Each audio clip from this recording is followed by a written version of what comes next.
அன்பார்ந்த போட்டித் தேர்வர்களே வணக்கம். கொஞ்ச நேரத்துக்கு முன்னாடி ஒரு வீடியோ பதிவேற்றம் பண்ணியிருந்தாங்க. So mains result, prelims result வந்த குரூப் 2 ப்ரிலிம்ஸ் ரிசல்ட் வந்த 2 மாதத்திற்குள்ள மெயின் எக்ஸாம் நடத்த போறதா டிஎன்பிசியிலிருந்து ஒரு அறிவிப்பு வெளியே வந்திருக்கு அப்படின்னு சொல்லி ஒரு வீடியோ போட்டிருந்தேன். ஸோ அந்த வீடியோனுடைய இறுதியில் வந்துட்டு ஸோ ஒரு முக்கியமான ஒரு நியூஸ், ஒரு தகவல் கிடைச்சிருக்குதுங்க. அந்த தகவலுடைய உண்மைத்தன்மையை நான் உறுதிப்படுத்திக்கிட்டு அடுத்த காணொலியில் என்னென்ன சொல்றேன் அப்படின்னு நான் சொல்லியிருந்தேன். ஸோ கிட்டத்தட்ட அந்த தகவலுடைய உண்மைத்தன்மையை உறுதிப்படுத்தியாச்சுங்க. ஓகே, அதை பார்க்கறதுக்கு முன்னாடி இப்போ இந்த காணொலியில் முக்கியமான 5 விஷயங்களை நான் இப்போ உங்களுக்கு பார்த்துடலாங்க. ஒன்று, கட் ஆஃப். அதாவது அஃபிஷியல் கீ ரிலீஸ் ஆனதுக்கு அப்புறம் சார் இப்போ கட் ஆஃப் என்ன வரும், இப்போ கட் ஆஃப் ரிலீஸ் ஆகுமா, நீங்கள் ப்ரிடிக்ட் பண்ண கட் ஆஃப்ல ஏதாவது சேஞ்சஸ் இருக்கா அப்படின்னு சொல்லி ஏகப்பட்ட மெசேஜுங்க. ஓகேங்களா, பர்சனலாகவும் வருது, யூடியூப்லையும் கேட்குறாங்க. ஸோ இப்போ அஃபிஷியல் கீ ரிலீஸ் பண்ணதுக்கப்புறம் இந்த கட் ஆஃப்ல வந்து ஏதாவது சேஞ்சஸ் இருக்கா அப்படிங்கிறத பார்க்க போகிறோம். அடுத்தது வந்து பார்த்தீங்கன்னா நியூ மெத்தட் ஆஃப் எவாலுவேஷன். புது வகையான எவாலுவேஷன்ல மதிப்பீட்டில், விடைத்தாள் மதிப்பீட்டில் புதிய முறையை கொண்டு வந்திருக்கோம் அப்படின்னு சொன்னாங்க. இதை சொல்லி வந்து பார்த்தீங்கன்னா எப்படி ஒரு 4 நாள் ஆச்சுன்னு நினைக்கிறேன். அடுத்தது வந்துட்டு 3வது விஷயம் வந்துட்டு யாரை கொண்டு இந்த பேப்பர்ஸ் எல்லாம் எவாலுவேட் பண்ண போறாங்க. ஏன்னா இது காலகாலமாக இருக்கக்கூடிய ஒரு மிகப்பெரிய ஒரு டிஸ்பியூட். ஓகேங்களா, so who is and competent persons to evaluate the mains paper. அடுத்தது 4வது வந்து உண்மையான போட்டித் தேர்வர்கள் என்ன செய்யணும் இந்த சூழ்நிலையில. 5வது நான் சொன்ன அந்த ஷாக்கிங் நியூஸ். ஓகேங்களா, இந்த 5 விஷயத்தை கடகடன்னு பார்த்துருவோங்க. ஓகேங்களா, ஃபர்ஸ்ட் வந்துட்டு இந்த காணொலி தொடர்ந்து பாருங்க, இது நிறைய யூஸ்ஃபுல்லான விஷயம் உங்களுக்கு இருக்கு. ஓகேங்களா, கட் ஆஃப் ஃபர்ஸ்ட். ஓகே, இப்போ அஃபிஷியல் கீ வந்ததுக்கு அப்புறம் கட் ஆஃப் நீங்க சேஞ்ச் பண்ணிருக்கீங்களா அப்படிங்கிறத ஏகப்பட்ட பேர் கேட்டாங்க. ஓகேங்களா, ஸோ இப்போ நீங்க ஸ்கிரீன்ல பார்த்துட்டு இருக்கிறீங்க, இது வந்துட்டு எக்ஸ்பெக்டட் கட் ஆஃப் அப்படின்னு சொல்லிட்டு எக்ஸாம் நடந்த உடனே நான் உங்களுக்கு என்னுடைய வலைத்தளத்தில் பதிவேற்றம் பண்ணியிருந்தேன். satyaas.com அப்படிங்கிற வெப்சைட்ல உங்களுக்கு பதிவேற்றம் பண்ணியிருந்தேன். எத்தனை பேர் பார்த்தீங்கன்னு தெரியல, பார்க்காதவங்க போய் பார்த்துக்கங்க. ஓகேங்களா, இது வந்துட்டு அஃபிஷியல் கீ ரிலீஸ் பண்றதுக்கு முன்னாடியே எங்களோட ப்ரெடிக்ஷன். இத்தனைக்கு நாங்கள் எந்த சர்வேயும் எடுக்கல. ஓகேங்களா, தமிழ்நாடு ஃபுல்லா நிறைய நண்பர்கள் கட் ஆஃப் எப்படி வரும் அப்படிங்கிறதுக்காக சர்வே எடுத்துட்டு இருக்காங்க. சர்வே எடுத்து அவங்களுடைய தரப்புல அவங்க வீடியோ ப்ரெசென்ட் பண்ணிட்டு இருக்காங்க, பார்த்துருப்பீங்க. நாங்கள் அதெல்லாம் எதுவுமே பண்ணலைங்க. ஓகேங்களா, எந்த சர்வேயுமே எடுக்கல. ஓகேங்களா, எந்த சர்வேயுமே எடுக்கல. எக்ஸாம் முடிஞ்சு 2 நாள்ல 3 நாள்ல ஓவராலா கொஸ்டின் பேப்பர் அனலைஸ் பண்ணதை வச்சு இதுதான் கட் ஆஃப் அப்படின்னு சொல்லி ப்ரிடிக்ட் பண்ண போட்டிருக்கிறது, வெப்சைட்ல போட்டது. இதுல நான் எந்த சேஞ்சையும் செய்ய விரும்பவில்லை. அஃபிஷியல் கீ வந்ததுக்கு அப்புறமும் கூட, அஃபிஷியல் கீ வந்தாச்சு, அஃபிஷியல் கீ வந்ததுக்கு அப்புறம் நீங்க ப்ரிடிக்ட் பண்ணிக்கிற கட் ஆஃப்ல சேஞ்சஸ் ஏதாவது இருக்கான்னு சொல்லி கேட்டிருந்தாங்க. சேஞ்சஸ் பண்ணலை, எந்த மாற்றமும் இல்லை. சார் அப்ப அந்த அளவுக்கு நீங்க அக்யூரேட்டா போட்டிருக்கீங்களா அப்படின்னா, நான் அக்யூரேட்டா போட்டிருக்கேன்னு நான் சொல்ல முடியாது. ஆனா ஒரு விஷயத்த என்னால உறுதியா அறுதிட்டு சொல்ல முடியும். என்ன அப்படின்னு பாத்தீங்கன்னா, இப்ப நாங்க இங்க மென்ஷன் பண்ணிக்கிறோம். இப்ப நீங்க ஸ்கிரீன்ல பாத்துட்டு இருக்கீங்களா, அதாவது with PSTM, without PSTM, for descriptive mains, objective mains ரெண்டுக்குமே கட் ஆஃப் போட்டிருக்கிறோம் பாருங்க. இப்ப நாங்க போட்டிருக்கிற இந்த கட் ஆஃப்ல இருந்து கீழே போறதுக்கு தான் வாய்ப்பு இருக்கே தவிர, குறையறதுக்கு தான் வாய்ப்பு இருக்கே தவிர அதிகமாவதற்கு வாய்ப்பே இல்லை. அதனால இந்த கட் ஆஃபை நாங்க ஏற்கனவே போட்ட கட் ஆஃபை ரிவைஸ் பண்ணுவதற்கு அவசியம் இல்லை. ஓகேங்களா, குறையதுக்கு தான் வாய்ப்பு இருக்கு. எப்படி, ஒரு உதாரணத்துக்கு டிஸ்கிரிப்டிவ் மெயின்ஸ் டேபிள் பாருங்க. டிஸ்கிரிப்டிவ் மெயின்ஸ் டேபிள்ல ஒரு எம்பிசி கேண்டிடேட்டுக்கு வந்துட்டுங்க, அது எம்பிசி ஃபீமேல் வச்சுக்கோமே, எம்பிசி ஃபீமேலுக்கு 150 +or-2 போட்டிருக்கேன் வித்தவுட் பிஎஸ்டிஎம். அதே எம்பிசி ஃபீமேல் வித் பிஎஸ்டிஎம் இருந்துச்சுன்னா 147 +2 +or-2 போட்டிருக்கேன் பாருங்க. இப்போ இந்த 150க்கு மேல போறதுக்கு வாய்ப்பே இல்லை. தட் மீன்ஸ் 150 பிளஸ் கூடுச்சுன்னா 2 கூடலாம். ஓகேவா, அப்போ 152க்கு மேல போறதுக்கு வாய்ப்பே இல்லை. ஆனா கீழே வர்றதுக்கு வாய்ப்பு இருக்கு. எப்படி, எம்பிசி ஃபீமேல் 150 -2 போட்டீங்க 148, அந்த 148க்கும் கீழே போறதுக்கு வாய்ப்பு இருக்கு. ஓகேங்களா, அதே மாதிரிதான் வித் பிஎஸ்டிஎம் எடுத்துட்டீங்கன்னா சரி, அதே மாதிரிதான் அப்ஜெக்டிவ் மெயின்ஸ் டேபிள் போனீங்கன்னாலும் சரி, கொடுத்துருக்கிற பிஎஸ்டிஎம் நம்பர் ஆஃப் கரெக்ட் ஆன்சர்ஸ்ல கூடி போறதுக்கு, அதாவது இந்த +2 சொல்லிருக்கீங்களா, +or-2 சொல்லியிருக்கேன். இந்த +2ல கூடி போறதுக்கு 2க்கு மேல கூடி போறதுக்கு வாய்ப்பே இல்லை. ஆனா இந்த -2ங்கிறது -4 கூட ஆகலாம், ஏன் -6 கூட ஆகலாம். ஆனா பிளஸ் அப்படிங்கிற கேட்டகரியில இந்த 2க்கு மேல போறதுக்கு வாய்ப்பே இல்லைங்க. சார் எப்படி நீங்க சொல்றீங்க, நீங்க தான் எந்த சர்வே எடுக்கலையாச்சு, எதுவுமே எடுக்காம எப்படி இவ்வளவு இப்படிதான் வரும் அப்படின்னு சொல்றீங்க? சும்மா இல்லைங்க, கிட்டத்தட்ட 23 ஆண்டு கால அனுபவம். ஓகேங்களா, இந்த டிஎன்பிஎஸ்சி தேர்வோட எங்களுடைய பயணம் என்பது 23 ஆண்டுகள். ஓகேங்களா, ஸோ அந்த அனுபவத்தின் அடிப்படையில் சொல்றாங்க, இது வரைக்கும் எங்களுடைய கட் ஆஃப் ப்ரிடிக்ஷன் தப்பானதே, மிஸ் ஆனதே கிடையாது. ஏன் இதையும் நீங்க பார்க்கத்தானே போறீங்க. இப்போ இப்போ நாங்க டிஸ்பிளே பண்ணிருக்கிறத எத்தனை பேர் பார்த்துருப்பாங்க, எத்தனை பேர் ஸ்கிரீன்ஷாட் எடுத்து வச்சிருப்பாங்க. ஓகேங்களா, ரிசல்ட் வரட்டும், வந்ததுக்கு அப்புறம் பாருங்க என்ன நடக்குதுன்னு பாருங்க. ஸோ எந்த சர்வேயையும் எடுக்காம இவ்வளவு துல்லியமா கட் ஆஃப் அனலைஸ் பண்ண முடியுமாங்கிறது உங்களுக்கு மீண்டும் ஒரு முறை நிறுவனம் ஆகும். அன்பார்ந்த நண்பர்களே, ஸோ இப்போ நீங்க பார்த்துக்கிட்டு இருக்கிற இந்த கட் ஆஃப்ல இருந்து உங்களுக்கு கூடுவதற்கோ குறைவதற்கோ +or-2 சொல்லியிருக்கேன். கூடுவதற்கு அந்த 2 தாண்டி மேல போறதுக்கு வாய்ப்பே இல்லைங்க. குறைவதற்கு வேண்டுமானால் வாய்ப்பு இருக்கிறது. -2ங்கிறது -4 கூட இருக்கலாம், -6 கூட போகலாம். ஓகேங்களா, உதாரணத்துக்கு பிஎஸ்டிஎம் கேண்டிடேட்ஸ்க்கு பாருங்க, நான் எப்படி போட்டிருக்கேன், கட் ஆஃப் போட்டிருக்கேன்னு பாருங்க. அவங்களுக்கு +or-2 அப்படின்னு தான் போட்டிருக்கேன். ரெண்டாவது, வித்தவுட் பிஎஸ்டிஎம் கேண்டிடேட்ஸ்க்கும் வித் பிஎஸ்டிஎம் கேண்டிடேட்ஸ்க்கும் டிஃபரன்ஸ் ஆஃப் கொஸ்டின்ஸ் பாருங்க, 3 கொஸ்டின்ஸ் தான் நான் போட்டிருக்கேன். ஆனா ப்ராக்டிகலி ஸ்பீக்கிங், உண்மையா நீங்க பழைய டேட்டாவை அனலைஸ் பண்ணீங்கன்னா வித்தவுட் பிஎஸ்டிஎம் கேண்டிடேட்டுக்கும் வித் பிஎஸ்டிஎம் கேண்டிடேட்டுக்கும் கிட்டத்தட்ட 5 to 7 கொஸ்டின் டிஃபரன்ஸ் வந்திருக்கு. 5 to 7 கொஸ்டின் டிஃபரன்ஸ் வந்திருக்கு. ஆனா நான் வெறும் 3 கொஸ்டின் மட்டும் தான் எடுத்திருக்கேன். வெறும் 3 கொஸ்டின் மட்டும் தான் டிஃபரன்ஸா வச்சிருக்கேன். அதாவது அப்ப என்ன அர்த்தம்னா, மினிமம் பாசிபிள் எக்ஸ்பெக்டேஷன்ஸ் என்ன அப்படின்னு பார்த்துதான் நான் கொடுத்துருக்கேன். அப்போ வித் பிஎஸ்டிஎம் கேண்டிடேட்ஸ்க்கும் வித்தவுட் பிஎஸ்டிஎம் கேண்டிடேட்ஸ்க்கும் டிஸ்கிரிப்டிவ் மெயின்ஸை பொறுத்தளவுக்கு 3 கேள்வி வித்தியாசம் வரலாம்னு சொல்லியிருக்கேன். ஆனா அதற்கு மேலும் வரலாம், 5 கேள்விகள் வித்தியாசம், 7 கேள்விகள் வரைக்கும் வித்தியாசம் வரலாம். ஓகேங்களா, அப்போ ஒரு பிஎஸ்டிஎம் கேண்டிடேட்ஸ்க்கு ஒரு எம்பிசி ஃபீமேல்னா அது ஒரு பிசி ஃபீமேல் எடுத்துப்போமே. பிசி ஃபீமேல் அவங்களுக்கு பிஎஸ்டிஎம் இருந்துச்சுன்னா அவங்களுக்கு கட் ஆஃப் வந்து பாத்தீங்கன்னா வித்தவுட் பிஎஸ்டிஎம் கேண்டிடேட்டோட கம்பேர் பண்ணும்போது நான் இங்க காட்டியிருக்கிறது 3 கேள்விகள் டிஃபரன்ஸ் காமிச்சிருக்கேன். ஆனா அது 5, 7 வரை நீளலாம், அந்த அளவுக்கு போகலாம். ஸோ அப்போ நண்பர்களே, உங்களுக்கு cut off, expected cut off descriptive மீன்ஸ்க்கு எவ்வளவு, அப்ஜெக்டிவ் மீன்ஸ்க்கு எவ்வளவு, வித் பிஎஸ்டிஎம் எவ்வளவு, வித்தவுட் பிஎஸ்டிஎம் எவ்வளவு அப்படின்னு நாங்க உங்களுக்கு ரிலீஸ் பண்ண இந்த கட் ஆஃப் இதுல ப்ரிடிக்ஷன் டேபிள்ல எந்த சேஞ்சஸையும் நான் பண்ண விரும்பல. பட் ஒரு விஷயத்த நான் சொல்லிக்க விரும்புறேன், இதுக்கு கீழே போறதுக்கு தான் வாய்ப்பு இருக்கே தவிர கூடுவதற்கு வாய்ப்பில்லை. இதை நீங்க உறுதியா நம்பலாம், கூடுவதற்கு வாய்ப்பில்லை. ஓகேங்களா, ஓகே. அப்போ உங்களுக்கு ரிசல்ட் வந்து 2 வகையான ரிசல்ட்ல போட போறாங்க. ஒன்னு வந்து பாத்தீங்கன்னா டிஸ்கிரிப்டிவ் மெயின்ஸ் எழுதுறதுக்கு, இன்னொன்னு வந்து பாத்தீங்கன்னா அப்ஜெக்டிவ் மெயின்ஸ் எழுதுறதுக்கு. டிஸ்கிரிப்டிவ் மெயின்ஸ் எழுதுற அனைவருமே அப்ஜெக்டிவ் மெயின்ஸ் எழுதுவதற்கும் அழைக்கப்படுவார்கள். ஓகேங்களா, தென் இதுல வந்துட்டு பாத்தீங்கன்னா நிறைய பேர் வந்து நிறைய காணொலிகள்ல ஒரு விஷயத்த புரிஞ்சுக்காமையே பேசுறாங்க. இன்டர்வியூ வேகன்சிஸ், இன்டர்வியூ போஸ்ட் ஒரு 500 இருக்கு, அதுக்கப்புறம் வந்து நான் இன்டர்வியூ போஸ்ட் அப்ராக்சிமேட்லி 2000 இருக்கு. அப்ப அந்த 500க்கு ஒரு 5000 பேர்த்த கூப்பிடுவாங்க, இந்த 2000க்கு ஒரு 20000 பேர்த்த கூப்பிடுவாங்க, மொத்தமா ஒரு 25000 பேர் அப்படிங்கிறாங்க. ஃபர்ஸ்ட் அதுவே தப்புங்க. ஓகேங்களா, இந்த டிஸ்கிரிப்டிவ் மீன்ஸ்க்கு அழைக்கப்படுகிற அத்தனை பேருமே அப்ஜெக்டிவ் மீன்ஸ் எழுதுவதற்கும் அழைக்கப்படுவார்கள். ஓகேங்களா, அப்போ உங்களுக்கு நான் இன்டர்வியூ போஸ்ட் 2000 போஸ்ட் இருக்குன்னா அதுக்கு 2000 × 10 20,000 எடுக்க மாட்டான். ஏன்னா ஏற்கனவே அந்த 500 போஸ்ட்டுக்கு வந்து 500 பணியிடங்களுக்கு 5000 பேர் எடுத்து வச்சிருக்காங்க. அந்த 5000 பேரும் இந்த அப்ஜெக்டிவ் மெயின்ஸ் எழுதுறதுக்கும் வருவாங்க. அப்போ மொத்தமாவே ஒரு 18,000 இருந்து ஒரு 20,000 பேர்த்து தான் கூப்பிட போறாங்க. ஏன்னா அந்த 18,000க்குள்ள அல்லது அந்த 20,000க்குள்ள டிஸ்கிரிப்டிவ் மெயின்ஸுக்காக அழைக்கப்பட்டவர்களும் இருப்பார்கள். ஸோ நிறைய பேர் சொல்ற மாதிரி தோராயமா 25,000 பேர் கூப்பிட போறாங்கிற அந்த தகவல் உண்மை அல்ல. ஸோ தோராயமா 18,000 20,000, அந்த 20,000 ஒரு 20,500, ஒரு 21,000 அப்படி ஒரு கூட போகும்போது 25 டச் பண்றதுக்கெல்லாம் வாய்ப்பே இல்லை. ஏன்னா உங்களுக்கு இந்த 5,000 பேர், இந்த 500 போஸ்ட்டுக்கு அழைக்கப்படுகிற இந்த 5,000 பேர் அவர்கள் டிஸ்கிரிப்டிவ் மெயின்ஸ் எழுதுவதற்காக மட்டுமல்ல, அப்ஜெக்டிவ் மெயின்ஸ் எழுதுவதற்கும் தான். இதை பல வீடியோவில் திரும்ப சொல்லியாச்சுங்க, திரும்பவும் நான் உங்களுக்கு சொல்லிடுறேன். அடுத்தது வந்து பாத்தீங்கன்னா டிஎன்பிஎஸ்சி வந்து பாத்தீங்கன்னா ஒரு 4 நாளைக்கு முன்னாடி நியூ மெத்தட் ஆஃப் எவல்யூஷன் நாங்கள் அடாப்ட் பண்ண போறோம் அப்படின்னு சொல்லியிருக்காங்க. அதாவது எல்லா ஆன்சர் ஷீட்டை ஸ்கேன் பண்ணி அதை சப்ஜெக்ட் வைஸா பிரிச்சு, ஸோ மானிட்டருக்கு முன்னாடி பேப்பர் திருத்தவங்க கூறுவாங்க அப்படின்னு சொல்லியிருந்தாங்க. இது வரைக்கும் நடக்கிறதெல்லாம் ஏற்கனவே இருந்ததுதான்.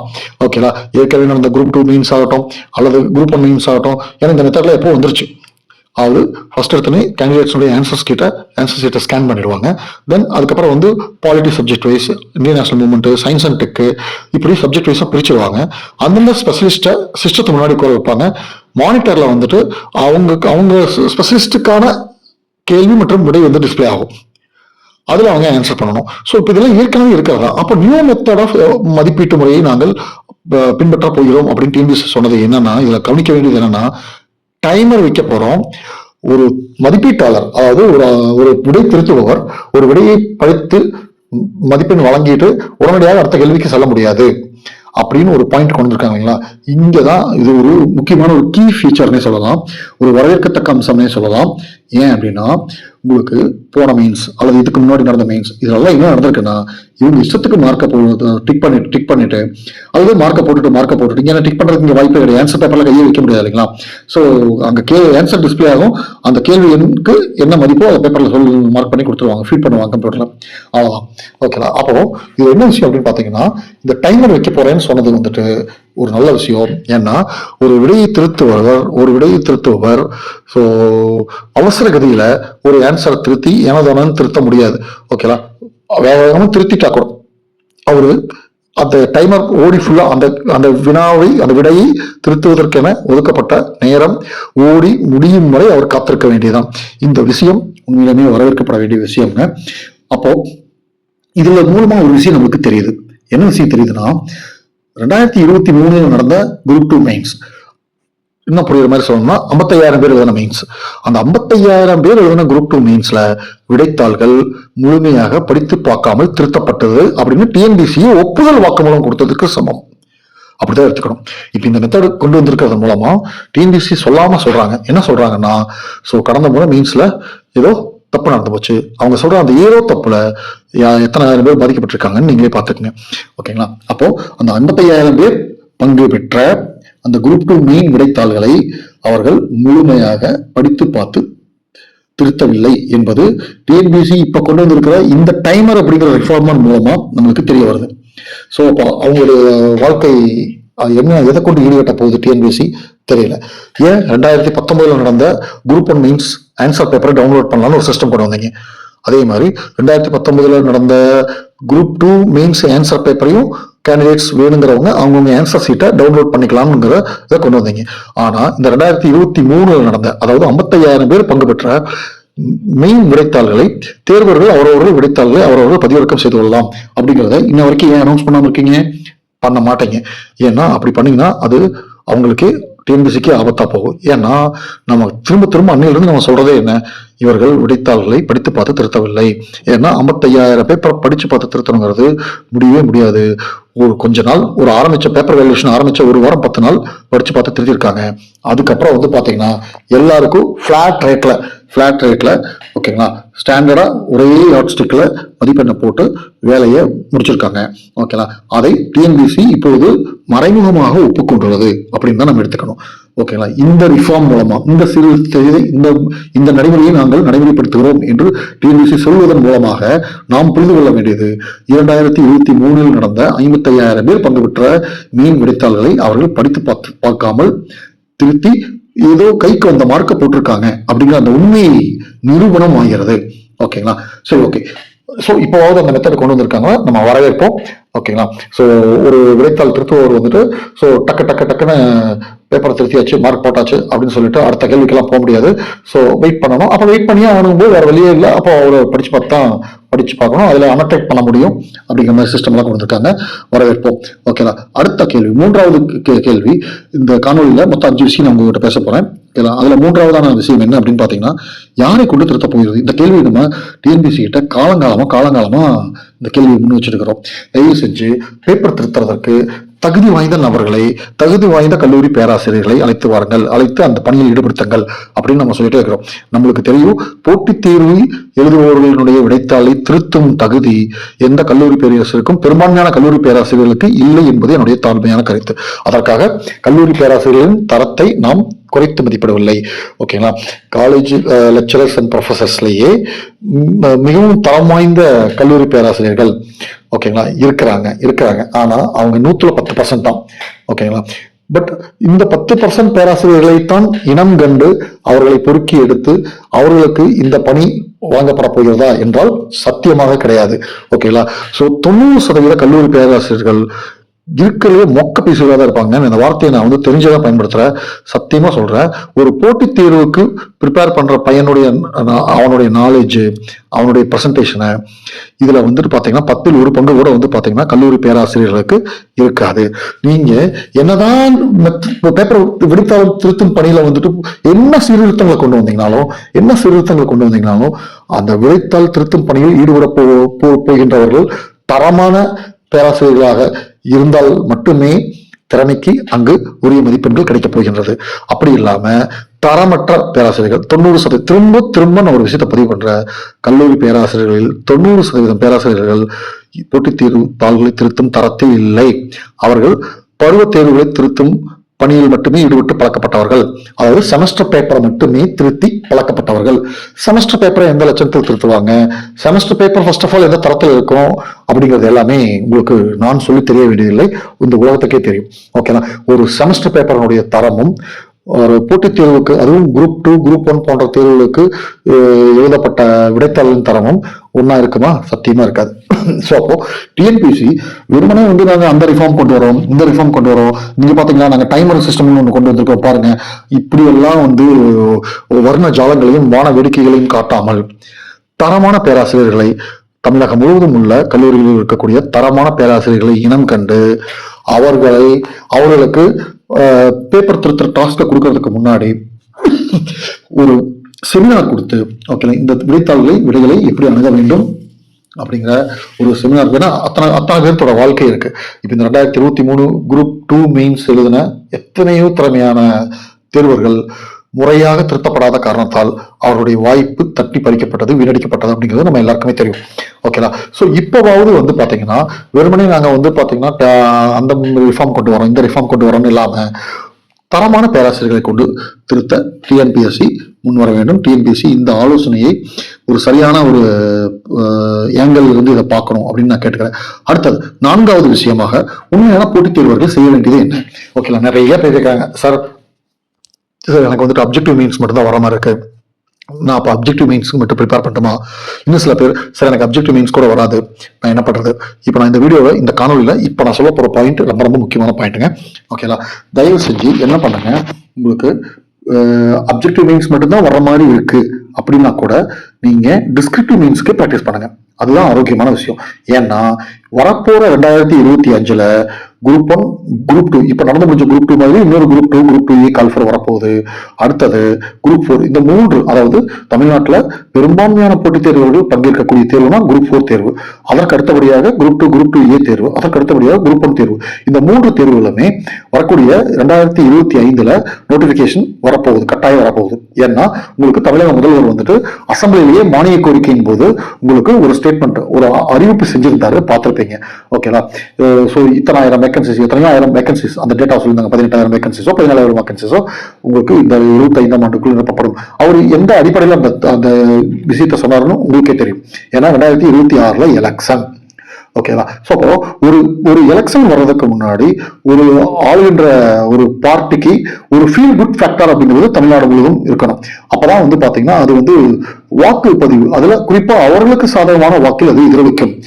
இதை மனதில் வைத்துதான் அவர் பாத்தீங்கன்னா 2025ல அனைத்து தேர்வுகளும் உங்களுக்கு பணியிடங்கள் நிரப்ப அனைத்து தேர்வுகளும் நடத்தப்படும் அப்படின்னு சொல்லி ஒரு அறிவிக்கையை சட்டசபையில செஞ்சாரு, பார்த்திருப்பீங்க. ஓகேனா? இப்போ நான் உங்களுக்கு சொல்றது என்னன்னா, இப்ப இந்த வரப்போற இந்த குரூப் 2 மெயின்ஸ்ல, குரூப் 2 குரூப் 2A மெயின்ஸ்ல உங்களுக்கு வெறும் அப்ஜெக்டிவ் தேர்வு எழுதுறதுக்கு தான் வாய்ப்பு கிடைக்கிறதாவே இருக்கட்டுமே. ஏன் இன்னும் பல பேருக்கு அந்த அப்ஜெக்டிவ் தேர்வு எழுதுறது கூட எனக்கு கிடைக்காது இருக்கு சார், எனக்கு வெறுமே ஒரு 125 தான் வருது, எனக்கு ஒரு 130 தான் வருது, எனக்கு அப்ஜெக்டிவ் தேர்வுக்கு வராது சார். பரவாயில்ல, ஒன்றும் பிரச்சனை இல்லை. ஓகேவா? இப்போதைக்கு நீங்கள் செய்ய வேண்டிய ஒரே ஒரு வேலை என்ன அப்படின்னா, 2025ல வரக்கூடிய எகைன் அந்த குரூப் 2 குரூப் 2A தேர்வுகளை மனதில் வைத்து நீங்க இப்ப குரூப் 2A மீன்ஸ் எழுதுறவங்க ப்ரிப்பேர் பண்றாங்க இல்லைங்களா, அதை விட விகரசா நீங்க பண்ணணும். ஓகேனா? திரும்ப சொல்றேன், உங்களுக்கு இந்த பிரிலிம்ஸ்ல வராதுன்னே இருக்கட்டுமே, அப்படியே வந்தா கூட அப்ஜெக்டிவ் மீன்ஸுக்கு தான் நீங்க செலக்ட் ஆகிறதா கூட இருக்கட்டுமே, நீங்க யாருக்கு இணையாக நீங்க தயாரிப்பில் ஈடுபடணும்னா, படிக்கணும்னா கட்டாயம் பாஸ் பண்ணிடுவோம், நான் 155+ அடிச்சிருக்கேன், 160+ அடிச்சிருக்கேன் அப்படின்னு சொல்றவங்க எவ்வளவு விகரசா படிக்கிறாங்களோ அதோட பல மடங்கு விகரசா நீங்க படிக்கணும், அல்லது அவர்களுக்கு போட்டி போட்டு நீங்க படிக்கணும். ஓகேங்களா? சோ அப்படி படிக்கிற அந்த சூழ்நிலையில நீங்க இந்த 2025 வரக்கூடிய இந்த கால்ஃபர்ஸ் எல்லாம் வருது இல்லைங்களா, இதுல நீங்க கிளியர் பண்ணி மெயின்ஸ் எழுதுறதுக்கான வாய்ப்பு இருக்கு. இந்த இடத்துல நான் ஒரு முக்கியமான விஷயத்த சொல்லிடுறேன். 2026 மேக்கு அப்புறங்க, 2026 மேக்கு அப்புறம், அதாவது 2026 சொல்லலாம், ஜனவரில சொல்லலாம். ஏன்னா கோட் ஆஃப் கான்டாக்ட் அதெல்லாம் நடைமுறைக்கு வந்துடும். ஸோ அப்போ இன்ஃபேக்ட் கோட் ஆஃப் கான்டாக்ட் அப்படிங்கிறது எந்த விதத்திலும் டிஎன்பிசியினுடைய செயல்பாடுகளை கட்டுப்படுத்தாது. இருப்பினும் நான் ஒரு சேஃபர் சைடுக்கே சொல்றேன், 2026 முழு வருடமும், அடுத்தது 2027 முழு வருடமும், 2028 ஃபர்ஸ்ட் ஆஃப் வரைக்கும் நீங்க குரூப் 2 குரூப் 4 கால்ஃபர்ஸ் எல்லாம் தயவு செஞ்சு எதிர்பார்த்தாதீங்க. 2026 group 2 group 2A group 4 call for வருவதற்கு வாய்ப்பு இல்லை, நோட் பண்ணி வச்சுக்கோங்க. அதே மாதிரி 2027 குரூப் 2 குரூப் 4 கால்ஃபர் வருவதற்கு வாய்ப்பு இல்லை. இது 2028 வரும். 2028 எப்ப வரும் அப்படின்னு பாத்தீங்கன்னா உங்களுக்கு ஜூலை, ஆகஸ்ட், செப்டம்பர், அப்போ 2028 எண்ட்ல தான் group 2 group 2A group 4 call for வரும். இதை நோட் பண்ணி வச்சுக்கோங்க. இதை நான் உறுதிட்டு சொல்ல முடியும். ஓகேங்களா? ஏன்னா திரும்பவும் சொல்றேன், 2025 எகெயின் ஒரு குரூப் 1, எகெயின் ஒரு குரூப் 2 குரூப் 2A, தென் குரூப் 4 கால்ஃபர் வருது. ஓகேங்களா? இந்த 3 கால்ஃபரையும் ஏன் விடுறாங்க அப்படின்னா அதற்கு பின்னால் இருக்கிற அரசியல் காரணங்கள், அதையும் நான் சொல்லிட்டேன். ஓகேங்களா? ஏன்னா ஒரு தேர்தலை சந்திக்கக்கூடிய ஒரு ஆளும் கட்சியானது, ஓகேங்களா, தேர்தலுக்கு முன்னாடி ஒரு விதமான, ஏன்னா ஆன்டி இன்கம்பன்சி ஃபீலிங் அப்படிங்கிறது இயல்பாவே எல்லா இடத்துலயும் இருக்கும். ஏற்கனவே ஆட்சியில் இருக்கக்கூடிய ஒரு ரூலிங் பார்ட்டி மேல பாத்தீங்கன்னா ஒரு அதிருப்திங்கிறது இயல்பாவே இருக்கக்கூடியது. இப்போ அதையெல்லாம் ஓவர் கம் பண்ணணும். ஸோ ஓரளவுக்காவது ஒரு ஃபீல் குட் ஃபேக்டர் அப்படிங்கிறது தமிழகம் முழுவதும் இருக்கக்கூடிய பட்டதாரி இளைஞர்கள் மத்தியில் இருப்பது என்பது ஒரு ஆளுகின்ற கட்சிக்கு சாதகமான ஒரு விஷயம். ஆகவே அவர்கள் உங்களுக்கு இந்த 2025 இந்த 3 நோட்டிபிகேஷனுமே விடுவாங்க. ஆனா அதே 2026 மேல எலெக்ஷன் முடிஞ்சு இப்ப இருக்கிற பார்ட்டியே ரூலிங் பார்ட்டியா வந்தாலும் சரி, அல்லது வேற பார்ட்டி ரூலிங் பார்ட்டியா வந்தாலும் சரி, வந்த உடனே கால்ஃபர் நடத்தணுங்கிற கட்டாயம் எல்லாம் அவங்களுக்கு கிடையாது. ஒரு 2 வருஷம் உங்களை காயப்போடுவார்கள். திரும்பவும் சொல்றேன். அப்போ என்னுடைய கணிப்பு 2026, 2027, 2028 ஃபர்ஸ்ட் ஆஃப்ல இப்போ 2.5 வருஷம் எந்த கால்ஃபரும் இல்லாத ஒரு காலகட்டம் நீங்கள் எதிர்நோக்கி இருக்கிறீர்கள். அப்ப நீங்க என்ன பண்ணணும்? அப்ப உண்மையான போட்டித் தேர்வர் என்ன பண்ணணும் அப்படின்னா, இந்த குரூப் 2ல, இந்த செப்டம்பர் 14 எழுதின குரூப் 2ல எனக்கு அப்ஜெக்டிவ் மீன்ஸுக்கு தான் வரும், டிஸ்கிரிப்டிவ் வராது, எனக்கு அப்ஜெக்டிவ் மீன்ஸுக்கும் வராது அப்படிங்கிற இதெல்லாம் ஒதுக்கி வச்சுட்டு நீங்க பண்ண வேண்டிய வேலை என்னன்னா, நீங்க இப்போ உண்மையாலுமே கிளியர் பண்ணி மெயின்ஸ் எழுத போற போட்டித் தேர்வுகளுக்கு இணையாக, இல்லைன்னா அவர்களே பொறாமைப்படும் அளவுக்கு, அவர்களே வியக்கும் அளவுக்கு நீங்க மெயின்ஸுக்கு படிக்கிறது தான் நல்லது. ஓகேங்களா? சோ அதனால உண்மையான போட்டித் தேர்வுகள் செய்ய வேண்டியது என்ன அப்படின்னா இதுதான். ஏன்னா 2026-27 is going to be a deserted year. ஓகேங்களா? எந்த நோட்டிபிகேஷனுமே இல்லாத 2 வருடங்களாக இருக்க போகிறது. ஓகேங்களா? அப்போ 2025 வரக்கூடிய இந்த one more group 4, one more group 2 group 2A, தென் ஒன் மோர் குரூப் 1, இதனுடைய ரிசல்ட் வெளிவடுறது, இதற்கான மெயின்ஸ் தேர்வு நடத்துறது, இதுலதான் இந்த 2026-27 டிஎன்பிசி எங்கேஜா இருக்க போகுது. ஃப்ரெஷ் நோட்டிபிகேஷன்ஸ் வராது. நோட் பண்ணி வச்சுக்கோங்க. திரும்பவும் சொல்றேன், அந்த 20 ஆண்டு அனுபவத்தை தான் உங்ககிட்ட நான் பகிர்ந்துக்கிறேன். ஓகேலா? சோ அப்படி பார்க்கும் பொழுது நீங்க உண்மையான போட்டித் தேர்வர்கள் இப்ப நீங்க செய்ய வேண்டியது என்ன அப்படின்னா, உங்களுக்கு இந்த செப்டம்பர் 14 அன்று நடந்த தேர்வுல உங்களுக்கு மெயின்ஸுக்கு நீங்க குவாலிஃபையே ஆகலனால பரவாயில்ல, குவாலிஃபை ஆக போறவங்களை காட்டிலும் உங்களை நீங்க வருத்திக்கிட்டு நீங்க படிங்க, சிறப்பா பயிற்சி பண்ணுங்க. 2025 வரக்கூடிய மெயின்ஸை ப்ரிலிம்ஸ் ஈஸியா கிளியர் பண்ணுவீங்க. அப்படி கிளியர் பண்ணீங்கன்னா மெயின்ஸையும் கிளியர் பண்ணிடுவீங்க. ஏன்னா அதுக்கப்புறம் போயிட்டு மறுபடியும் ஒன் செகண்ட் ப்ரிலிம்ஸ்ல நிக்க கூடாது, ஒரு கம்ப்ளீட் ஸ்வீப் படிக்கணும். அப்போ அதுக்கு தகுந்த மாதிரி நீங்க பிளான் பண்ணிக்கங்க. ஓகேலா? சோ அப்போ 5 விஷயத்துல 4 விஷயத்த நான் உங்களுக்கு சொல்லிட்டேங்க. அதாவது உங்களுக்கு ஆஃப்டர் கட் ஆஃப் கீயை ரிவைஸ் பண்ணுவீங்களா, ஐ மீன் கட் ஆஃப் நீங்க ப்ரெடிக்ட் பண்ண கட் ஆஃப் ரிவைஸ் பண்ணீங்களா? நான் ப்ரெடிக்ட் பண்ண கட் ஆஃப் ரிவைஸ் பண்ண தேவையில்லை. ஓகேங்களா? ஆனா உங்களுக்கு இதற்கு கீழே போறதுதான் வாய்ப்பு இருக்கே தவிர அதிகமாகிறதுக்கு வாய்ப்பு இல்லை. ரெண்டாவது உங்களுக்கு எத்தனை பேர் எடுப்பாங்க? மொத்தமே 18,000 பேர் அல்லது 20,000 பேர் தான் கூப்பிட போறாங்க. ஓகேங்களா? ஸோ எல்லாரும் சொல்ற மாதிரி 25,000 கிடையாது. அடுத்து நியூ மெத்தட் ஆஃப் ரெவல்யூஷன் சொல்றீங்க. ஓகே, எல்லாம் ஓகே. டைமர் அப்படிங்கிற சிஸ்டம் ரொம்ப ரொம்ப ஓகே. அப்படி பார்க்கும்போது போன குரூப் 2ல அந்த 55,000 பேர் திருத்துறதுல என்ன குழம்பு நடந்துச்சுங்கிறத டிஎன்பிசியை வாலண்டியரா வந்து வாண்டடா வந்து வண்டியில் ஏறிருக்காங்க. உண்மையை ஒத்துருக்காங்க. சரி, இப்போது உண்மையை ஒத்து தொலைஞ்சாங்களே, போயிட்டு போறாங்க. அடுத்தது யாரை கொண்டு திருத்த போகிறது? தரமான பேராசிரியர்களை இனம் கண்டு பொறுக்கி எடுத்து இந்த பணியில் ஈடுபடுத்துங்கள். ஓகேங்களா? அடுத்தது உண்மையான போட்டித் தேர்வர்கள் என்ன செய்யணும்? உண்மையான போட்டித் தேர்வர்கள் இப்போ பாஸ் பண்ண போறவங்கள விட கட்டாயம் நான் இந்த மெயின்ஸ் எழுதிடுவேன் அப்படிங்கிறவங்கள விட அவர்களுக்கு இணையாக ஈடுபடுத்தி படிக்க வேண்டும். ஏன்னா அப்படி படிச்சீங்கன்னா தான் நீங்க 2026, 27ல எந்த நோட்டிபிகேஷனுமே இல்லாத ஒரு சூழ்நிலை மாட்டாம நீங்க சர்வீஸ் வாங்கிட்டு போக முடியும். அடுத்தது ஷாக்கிங் நியூஸ் அப்படின்னு நான் சொல்லியிருந்தேன் இல்லைங்களா? என்ன நியூஸ் அப்படின்னு பாத்தீங்கன்னா, உங்களுக்கு உள்ளாட்சி நிதி தணிக்கைத்துறை லோக்கல் ஃபண்ட் ஆடிட் டிபார்ட்மெண்ட்ல இருந்து பாத்தீங்கன்னா அசிஸ்டன்ட் இன்ஸ்பெக்டர் ஆஃப் லேபர், இது குரூப் 2 கேட்டகரியில வருதுன்னு அப்படிங்கிறது நம்ம எல்லாருக்குமே தெரியும். ஓகேங்களா? இந்த துறையில் இருக்கக்கூடிய கிட்டத்தட்ட 300க்கும் மேற்பட்ட 300+ assistant inspector of local fund audit வேகன்சியை அந்த ஹெச்ஓடி வந்துட்டு டிஎன்பிஎஸ்சிக்கு சப்மிட் பண்ணியிருக்காங்க. ஆனா கடந்த வாரம் ஒரு முக்கியமான ஒரு நிகழ்வு நடந்திருக்குது. ஓகேவா? ஒரு ஐஏஎஸ் அதிகாரி அந்த 300+ வேகன்சியை டிஎன்பிஎஸ்சிக்கு சப்மிட் பண்ணாங்க இல்லைங்களா, அதை ரீகால் பண்றதுக்கு ஆர்டர் போட்டுக்கிறதா ஒரு நியூஸ் வந்திருக்குது. இந்த நியூஸ்னுடைய உண்மைத்தன்மையை வெரிஃபை பண்றதுக்காக தான் நான் கொஞ்சம் டைம் எடுத்துக்க வேண்டியதாயிடுச்சு. ஸோ அதை விசாரிக்கும் பொழுது உண்மையாலுமே வந்து அந்த முடிவை எடுத்துள்ளதாகத்தான் தெரிகிறது. ஓகேங்களா? இப்ப இந்த இடத்துல நான் உங்களுக்கு என்ன சொல்ல வரேன்னா, ஒரு ஆளுகின்ற அரசு இந்த வருடத்திற்குள் 10,000 பேருக்கு நான் வேலை வாய்ப்பை கொடுப்பேன், 10,000 பேருக்கு நான் டிஎன்பிசி மூலம் காலி பணியிடங்களை நிரப்பப் போகின்றோம் அப்படின்னு சொல்லி எல்லாம் தான் ஓட்டு கேட்கறாங்க. அப்படி எல்லாம் ஓட்டு கேட்டுதான் வந்து ஆட்சிக்கு வந்திருக்காங்க. அப்படி இருக்கும் பொழுது ஒரு பக்கம் முதல்வர் சட்டசபையில வந்துட்டு 10,000 பணியிடங்கள் டிஎன்பிசி மூலம் நிரப்பப்படும் அப்படின்னு ஒரு பக்கம் முதல்வர் அறிக்கை விடுவாராம். இன்னொரு பக்கம் வந்துட்டு அவருக்கு கீழே ஒர்க் பண்ற ஒரு ஐஏஎஸ் அதிகாரி தன்னிச்சையாக முடிவெடுத்து ஹெச்ஓடி அப்படிங்கிற ஒரே ஒரு